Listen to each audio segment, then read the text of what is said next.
यहां अपनापन कहीं ना होना चाहिए, अपनी कोई चाह नहीं होनी चाहिए, अपनी कोई शर्त नहीं होनी चाहिए, तभी रस में प्रवेश होता है। यहां बहुत सी हमारी मांगे हैं, इसके कारण हमारे हृदय में वृंदावन में रहते हुए रस की बात सुनते हुए भी रस जागृत नहीं हो पाता।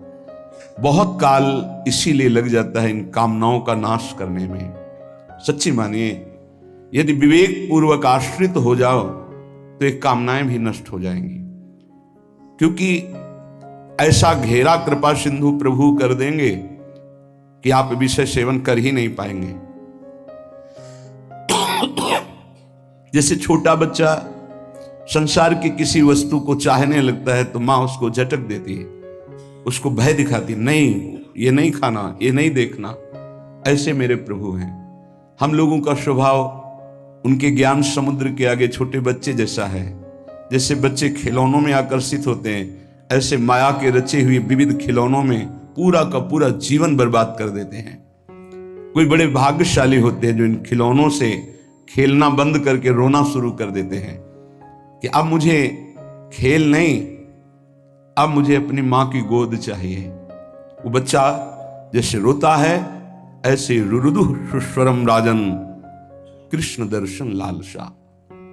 हमारा हृदय रोने लगे, मुझे प्रिया लाल चाहिए, मुझे भगवत प्राप्ति करनी है। ये बड़ी दुर्लभ बात है और ये रसिक संग से आ ही जाती, क्योंकि ऐसा घेरा होता है। मन विषयों को चाहता है, विषय मिलेंगे नहीं तो फिर लगता है अब इससे बचें कैसे। तो राधा वल्लभ श्री हरिवंश ये बचने का सिद्ध उपाय है। राधा वल्लभ भजत भज भली भली शब होए। कोई भी चित्त वृत्ति आपको फंसा नहीं पाएगी, सब भला होगा।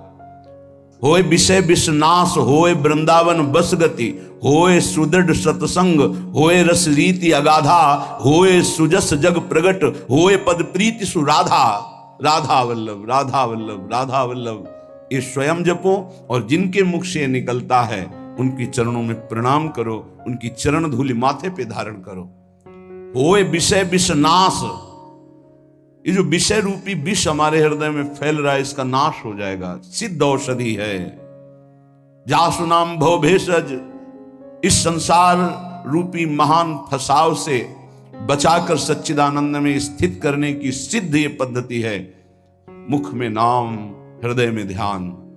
मान लीजिए, बार बार कर, शाम की भी यही कहा था, मान लीजिए।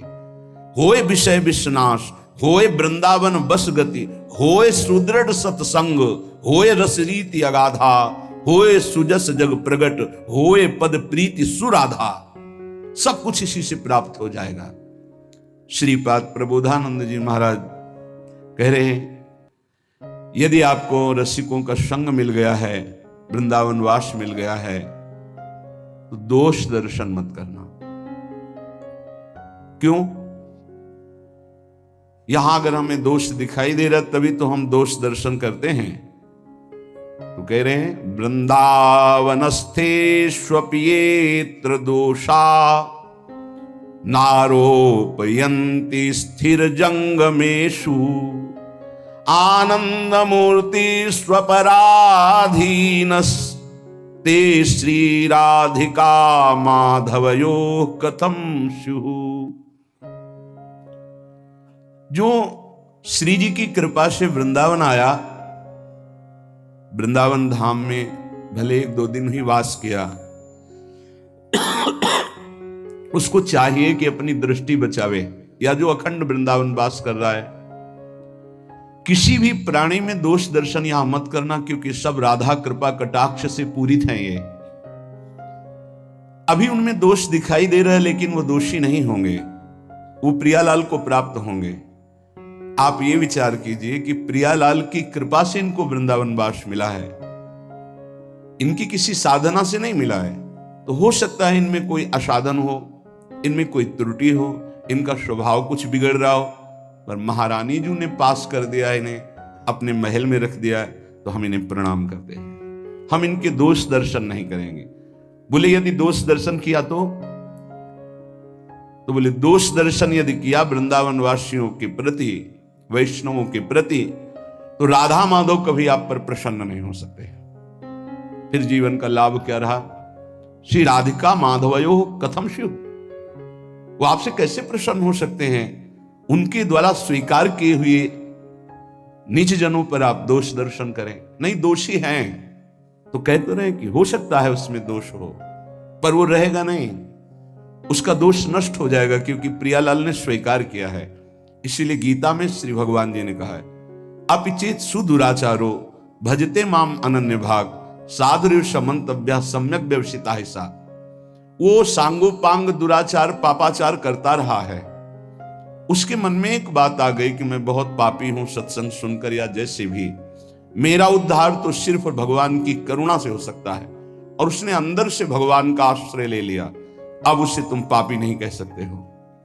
भगवान कह रहे हैं साधुरेव समंतव्य, अब उसे साधु मानो।